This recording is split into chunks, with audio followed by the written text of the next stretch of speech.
Recién aterrizado de Mendoza, ya está en nuestros estudios de Infobae TV. Me dijo que pasó un segundo por el hotel y lo tenemos aquí. Julio Cobos, ahora sí lo saludo formalmente. ¿Cómo está? ¿Qué tal? Un gusto. Muy bien. Bueno, me imagino que vino a Buenos Aires, no sé si tendrá algunos asuntos, pero sobre todo para el día sábado, ¿no? Claro, Que es exactamente. para el discurso de la presidenta. Tenemos la Asamblea Legislativa, así que vamos a esperar el mensaje de la presidenta. Igual hoy tenemos enseguida, hay unas jornadas en el Congreso de la Nación, en el Salón Azul, vinculadas a los temas que está de moda hoy, ¿no? Inflación, devaluación, así que hay una mezcla, digamos, de distintos partidos políticos, están economistas, González Fraga, Alfonso Pratgay, Peirano, bueno, y están... Una jornada de debate. Una jornada de debate, sí, sobre la situación actual, que es la que, digamos, está marcando la agenda, ¿no? En la economía, por lo menos de Argentina. Bueno, ¿y qué siente de la Asamblea Legislativa, del discurso de la presidenta hoy? Bueno, esperaremos. Porque le toca desde un lugar, apelo más que nada a su emoción, ¿no? A sus emociones, claro. a su sentimiento. Bueno, hace 2 años estaba ahí entregando, digamos, el cargo mío al vicepresidente actual, ¿no? Por eso, porque antes usted asistía, yo recuerdo sobre todo, por ejemplo, lo que fue en la Asamblea Legislativa del 2009, toda la expectativa era el saludo, no saludo de Cristina y Cobos, ¿no? Exactamente. Al final hubo un pequeño saludo, sí, un hola, ¿qué tal? Digamos, formal. Se saluda porque uno recibe junto con una comisión legislativa y después se invita a firmar el libro de honor. ¿Era incómodo para usted ese momento donde todo el mundo estaba pendiente de volver? Sí, estaban todos pendientes a ver qué pasaba, cómo me miraban, si nos mirábamos o no. Pero bueno, son parte de la historia. Bueno, y ahora va a estar en la banca del Congreso, banca de diputados. Por primera vez escuchando, por lo menos en esta instancia, a la presidenta. ¿Hay expectativa o uno supone que van a ser todos elogios de Cristina a la gestión? Porque en los últimos años siempre hubo mucho malestar por el mensaje de Cristina, que no reconoce los problemas y bueno, se la pasa por ahí 2 o 3 horas enumerando los logros del gobierno. A ver, no creo que asuma un discurso de autocrítica en algunos temas, porque si vos ves las últimas apariciones, son todos anuncios que de alguna manera son positivos en el sentido nuevo subsidio, beca para los chicos, pero nunca hay un reconocimiento de la situación actual, ni de la seguridad, ni del problema de nuestra economía, ni de la calidad educativa que se ignora. Así que bueno, uno espera siempre un mensaje reflexivo, pero dudo que así sea, ¿no? Bueno, uno de los temas que va a llegar al Congreso muy pronto está relacionado con lo que hoy se está firmando, que es el acuerdo con Repsol. Están viniendo autoridades importantes de Repsol para firmar con el gobierno argentino esta compensación de $5.000 millones. Podría ser un poco más, ¿no? En bonos, más los intereses que se acumulen en los próximos años. ¿Cuál va a ser la postura suya y la postura radical en relación a este acuerdo? Déjame que haga un poquitito de historia en este tema, porque me parece que antes de definir la postura hay que ver el contexto, ¿no? Cuando vos entregás en concesión un servicio, como en este caso la explotación de un recurso, no que le entregaste el recurso, le decís, mire, usted concesione, invierta, explore, produzca ganancia, de eso coparticipe a las provincias las regalías correspondientes, y de ahí viene un mecanismo de distribución de este recurso que necesitamos los argentinos, sobre todo por la matriz energética, que prácticamente más del 80% es a base de combustible. Tenemos poco cambio de innovación en energía eólica, nuclear representa un 4%, y la hidráulica, que se podría aprovechar de mejor manera, no se hace, hay proyectos demorados. El caso los uruguayos nos han ganado esa... Pero claro, pero en Mendoza, mira, están dando vueltas hace como más de 5 años, 6 años, con Portezuelo del Viento, que es en el Río Grande, Los Blancos, bueno, en el río Tunuyán, y son obras que son necesarias por el déficit energético. Entonces, acá el problema bueno, cuando se dio esto en concesión, o se privatizó, porque por ahí se privatizó, pero se lo dio en concesión, fue cuando no existía la Constitución, digamos, de 1994, que reconoció el dominio originario a las provincias. Vos fíjate en el último mensaje que hace Kicillof, de ese mensaje complejo para entenderlo. Uno que está en el tema costaba entender, ¿no? Este mecanismo de 3 tipos de bonos y que la garantía y que el rescate, la enajenación, bueno, todo complicado, ¿no? Pero bueno, al margen de eso dice, y le agradezco a los gobernadores porque el recurso es de ellos, el dominio originario. Y la verdad yo decía, mira, más que una empresa nacional, como era antes, tendría que haber hecho una empresa federal. Inclusive el decreto del 1277, que es el que habla de la soberanía hidrocarburífica, crea una comisión, te digo los nombres que estaban, ¿no? Moreno, Cameron, o sea, Secretaría de Comercio, Secretaría de Energía y Kicillof, viceministro, como auditando el cumplimiento de las concesiones, todo, por encima de las jurisdicciones, por encima de este dominio regional que está reconocido por la Constitución y que quien está acá sentado fue presidente de la OFEPI cuando se sancionó la ley corta, que yo la promoví porque era la ley que necesitamos. Entonces, el primer tema que hay que solucionar, si queremos ver todo en conjunto, es este decreto que es inconstitucional. Ya he pedido unos senadores, está Laura Montero, Sima de Villa, de la inconstitucionalidad. ¿Qué está pidiendo? ¿Que las provincias tengan representación en IPF? Que tengan pero es que la tienen, pero no tienen, pero fue más allá, porque se meten en todo el control con el tema de la soberanía. Entonces se crea esta comisión que tiene una especie de auditar el cumplimiento de las cosas. Pasan por encima de la autonomía de las provincias. Es más, vos, si te recuerdas, las regalías del 12% originales, pero en función de esta ley, cuando nosotros licitamos las nuevas áreas, poníamos dos condiciones, inversión y regalías, o sea, y todas superaban, inclusive hasta se presentó en ARSA en alguna de las que hicimos, pero con regalías superiores al 20%. Entonces yo lo que voy, tendríamos que ver esto, a ver si se subsana esto. Eso al margen. Por otra parte, vos tenés tres formas de terminar una concesión. O la terminás por incumplimiento de las condiciones que establecieron, porque acá se hablaba que están cumpliendo, que no exploran, que bajaron las reservas, que distribuyeron dividendos. Bueno, no se hizo ese cambio. Vos podés rescatar la concesión, para lo cual en el pliego tenés establecido el mecanismo, o podés expropiar cuando declarás utilidad pública. Bueno, en algunos casos se reconocen las penalidades, se aplican, en otros el lucro cesante. Bueno, depende de todas estas figuras legales. Acá se optó por la expropiación, pero una expropiación corresponde a una tasación que está establecido por ley, la tasación a cargo del Tribunal Nacional de Tasación. Desconocemos el valor. O sea que acá la primera sensación, no sé si te acordás que decían, Repsol reclama 10.000, nosotros no le vamos a pagar un peso, parece que hicimos, bueno, pagámosle 5.000 y cerramos la operación, porque inclusive un número redondo, ¿no? Es decir, falta la tasación, o sea, acá falta algo que está previsto en la ley y en la Constitución. Yo hasta dudo que esté la tasación, porque ahí sí tenés el tema de los pasivos, tenés los activos. ¿Quién se va a hacer cargo? Acá está cerrado. El funcionario que definió esto, que es, digamos, Kicillof, probablemente Zanini, Julio De Vido, no sé, los que hayan estado en esta definición y hayan puesto la firma para los 5.000 millones. Se tiene que basar en algo. Pero bueno, o sea, no puede ser a ojo, bueno, más conociendo, o menos en Wall Street, porque esto no es solo uno periodísticamente, pero conociendo, la acción en Wall Street. Bueno, pero vos conociendo el actuar, lo pones en duda, lo pones en tela de juicio el mecanismo, ¿no? Porque hubiera dicho, mire, el Tribunal de Tasación nos dio esto, los pasivos, los activos eran esto, los pasivos esto. ¿Cómo vamos a reparar los pasivos ambientales? Que son las perjudicadas, son las provincias.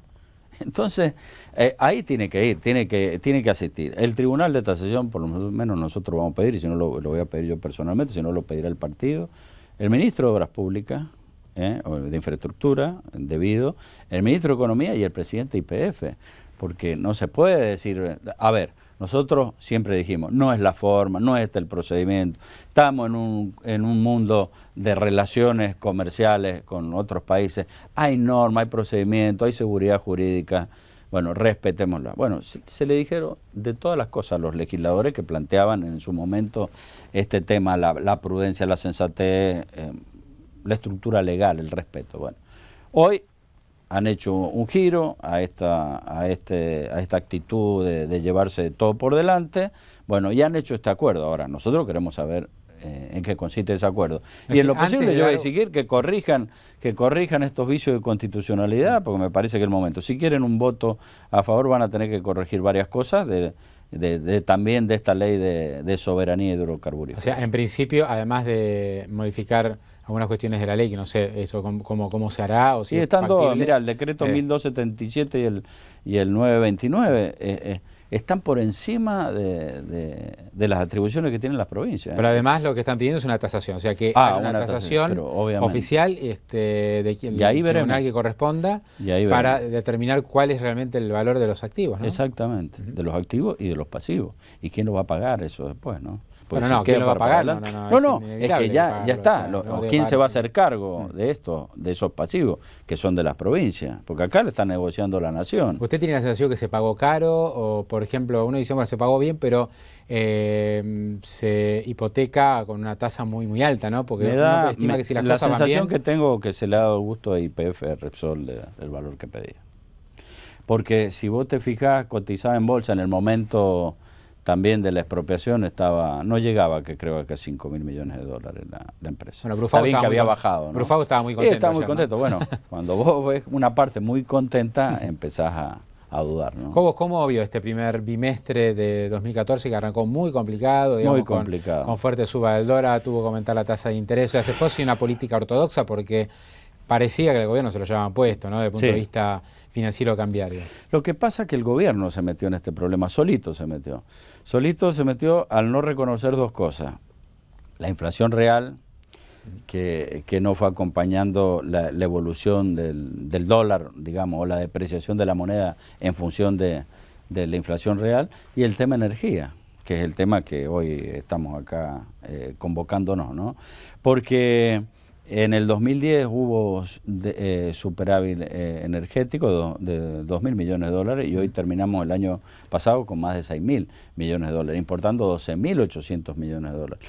Entonces, si no verdaderamente realizamos un plan a largo plazo de cambio de la matriz energética y de mejora de las condiciones de exploración, bueno, vamos a seguir con el mismo problema. El gobierno levantó el cepo, de alguna forma, eso ha tranquilizado un poco el dólar paralelo, pero está en su valor de 12, 11.50 ahora. Sigue habiendo una brecha bastante grande, pero no ha solucionado ni el tema de inflación ni el tema de energía. ¿Qué es lo que originó? Primero la restricción a importaciones, y no alcanzó, y después el cepo al dólar. Así que toda este hecatombe que vivimos en estos primeros meses fue por obra del gobierno, no fue por un contexto internacional complicado o por alguna conspiración de grupos económicos, sino por un gobierno que especuló con la inflación para tener mayor recaudación, para ejercer una presión impositiva teniendo congelados los mínimos del IVA. Esta idea de que la inflación era conveniente para el gobierno, ¿no? Que se pero es que es así. Todo, Por eso cuando dice especulan los gremialistas, especulan los empresarios, los supermercados, el primero que especula es el gobierno. Porque si el gobierno dijera, miren, vamos a bajar la inflación, pero para bajarla, lo que decía hay que reordenar la calidad del gasto público, hay dinero que se gasta mal. ¿Qué hay que hacer, aumentar las tarifas? Bueno, es que hay que hacerlo. Hay que hacerlo. Yo te doy una cifra. Los subsidios se dividen en dos, económicos y sociales.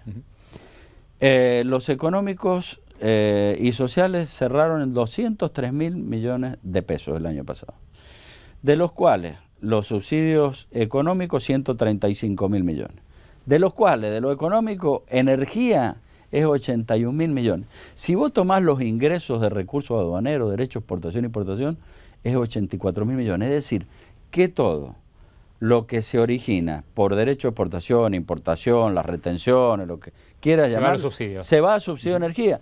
Y hay gente que puede pagarlo. El gobierno puso una primera etapa a los barrios privados, después voluntariamente el que quiere. Acá voluntarismo no existe, no es justo, no es equitativo, no es justicia social si le dice renuncien si quieren. No, el Estado tiene que decir, mire, este lo necesita, le doy un subsidio, este no lo necesita, que pague lo que corresponde. Ahora, lo mismo ocurre con el transporte. Claro, pero acá se hacen las cosas siempre a destiempo, a las apuradas, por, digamos, de estar arrinconados, porque realmente si había que subir las tarifas, creo que este no es el mejor momento. Pero obviamente porque va a originar inflación. Inflación y aparte los bolsillos ya están como muy afectados. El 2010, 2011, que eran años que fueron buenos años de la economía, años de crecimiento de consumo, años de recuperación del poder adquisitivo, ese era el momento para empezar a nivelar el tema tarifario. Yo hubiera ido antes, porque gradualmente cuando la economía se empezó a recuperar, que habían de subsidios, no sé si 4.000 millones, 5.000 millones, comparemos ahora el 20% de los ingresos en subsidios, o sea, 20.000 millones de dólares, podríamos levantar la vía del ferrocarril 4 veces. Bueno, yo lo que voy, si gradualmente con los aumentos de sueldo se hubiera dicho, manteniendo una tarifa social para el que no puede, para el que consume menos de 300 kilowatts, para el que hace un esfuerzo, todo, pero gente de La Recoleta, de Barrio Norte, acá pagan 25, 30 pesos de luz. En el interior pagamos 600 a la misma factura. Esta es la verdad. Entonces, ¿qué equidad territorial hay de distribución de la riqueza en ese sentido? Es un subsidio donde paga todo el país, o sea, el presupuesto lo paga todo el país, pero sí, pero se concentra solo acá. Bueno, lo mismo pasa con el transporte. Vos tenés en Córdoba 5 pesos el boleto y acá no llega a 2 pesos. Entonces, ¿por qué eso? ¿Es justo? Bueno, ¿por qué no lo han hecho antes? Ahora nos damos cuenta, después de tantos años. Bueno, todas estas cosas, por eso yo digo, calidad del gasto público. Hay que gastar, en gasto social está bien, pero en ARSA ahora, ¿qué sentido tiene en ARSA? Si está YPF, porque me acuerdo cuando se creó en ARSA era porque, bueno, íbamos por la soberanía. Para lo único que sirve en ARSA es para triangular la importación de combustible burocrática y de subsidios. La mayoría de estos subsidios de energía, los 81.000 millones, van la mayoría en ARSA y CAMESA. Es decir, hay que identificar los sectores de vulnerabilidad social, pero lógico. Y igual algo tienen que pagar, porque esto es así. Si vos no, nosotros en Mendoza la canilla se cierra porque hay una cultura del agua, que no tenemos agua. Bueno, y en esto es lo mismo. Acá en este país la refrigeración o calefacción se regula por la ventana. Lo dejan prendido, entonces tengo más calor, abro las ventanas en invierno. Es así, porque no sale nada. Hay un gran derroche porque no hay un incentivo. Hay un gran derroche, no hay cultura del ahorro, no hay un uso racional de la energía. Y bueno, ahora, por eso estas campañas que dicen que van a hacer, y bueno, va a tener esto, porque de repente, si le pasa lo mismo que en algunas zonas del interior, de pagar 30, 40, a pagar 500 pesos, bueno... Todos vamos a ser más avaros y cuidadosos, ¿no? Así es, ¿no? Como un par de consultas finales. ¿Cómo ve el final justamente del mandato de la presidenta? Queda 1 año y medio, un poquito más. Es poco y es mucho. Es poco en términos políticos o de la vida, digamos, ciudadana, es poco. Pero da la sensación que el camino es largo todavía. Es largo y la gente tiene esa sensación. Hay gente que uno dice, pero falta mucho, se hace interminable esto, ¿no? Bueno, no van a haber grandes cambios, yo no creo que haya grandes cambios. El gobierno lo que sí está necesitando es financiamiento. Es financiamiento y por lo tanto estas medidas no es que le nazcan, en realidad ellos hubieran preferido no pagar nada, Repsol, estirarlo, para que su relato no se caiga.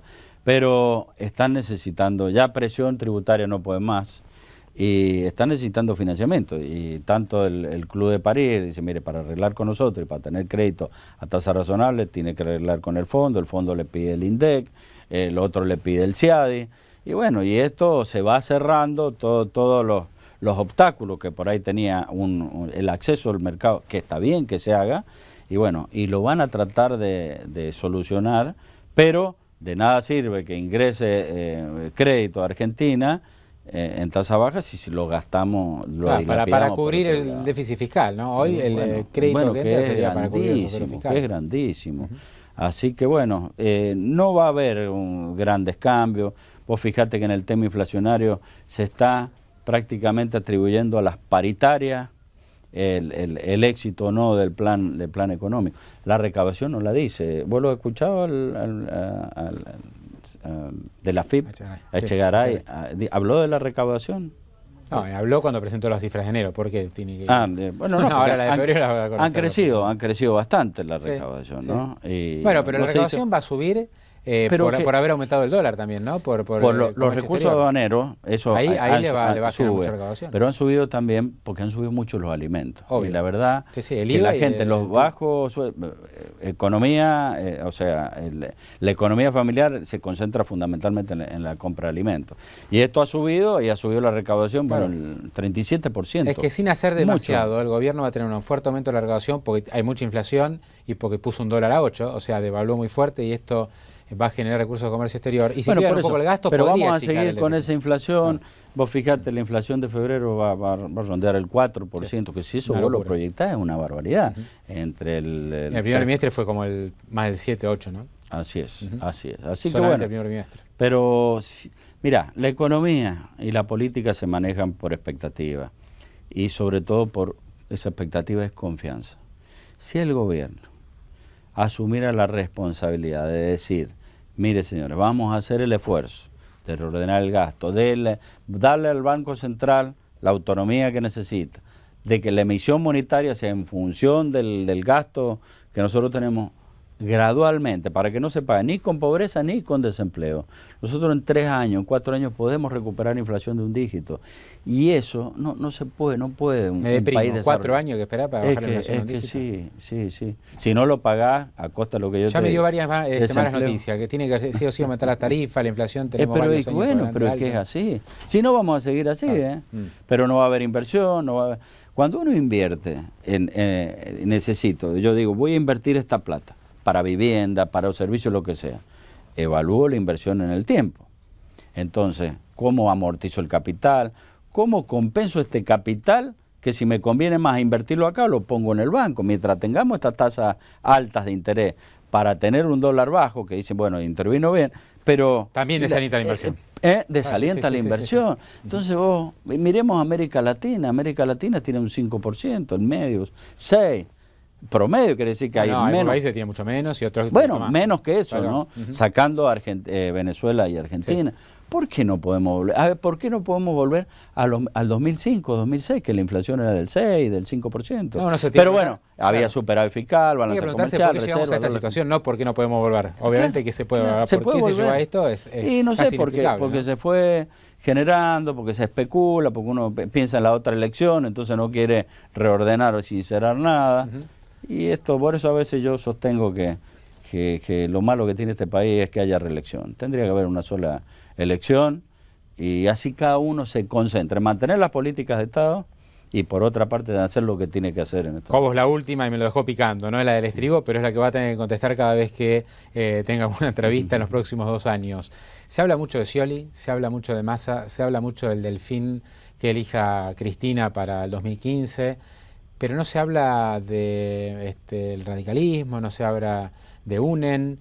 Es el convidado de piedra. Ustedes los periodistas los que hablan, nosotros no hablamos, ustedes nos preguntan sobre eso. ¿Y qué le parece? ¿No? ¿Hay chances para una alternativa no peronista? Vamos a generar una alternativa y en poco tiempo se va a cerrar un acuerdo para que después por el sistema de primarias definamos una alternativa socialdemócrata, distinta al justicialismo. Ya hemos probado por un lado, por el otro, no ha funcionado. Esto que salió bien en la Ciudad de Buenos Aires, con UNEN y con Pino Solanas como senador, ¿esto es replicable a nivel nacional? Y bueno, es lo que nosotros creemos, ¿no? Que es replicable a nivel nacional y después replicarlo en cada uno de los distritos para que haya una coherencia también de abajo hacia arriba. Así que bueno, estamos haciendo todo el esfuerzo. Así que dentro de poco ya van a empezar a hablar también de nosotros. Julio Cobos, un gran gusto. Muchísimas gracias por haber estado aquí.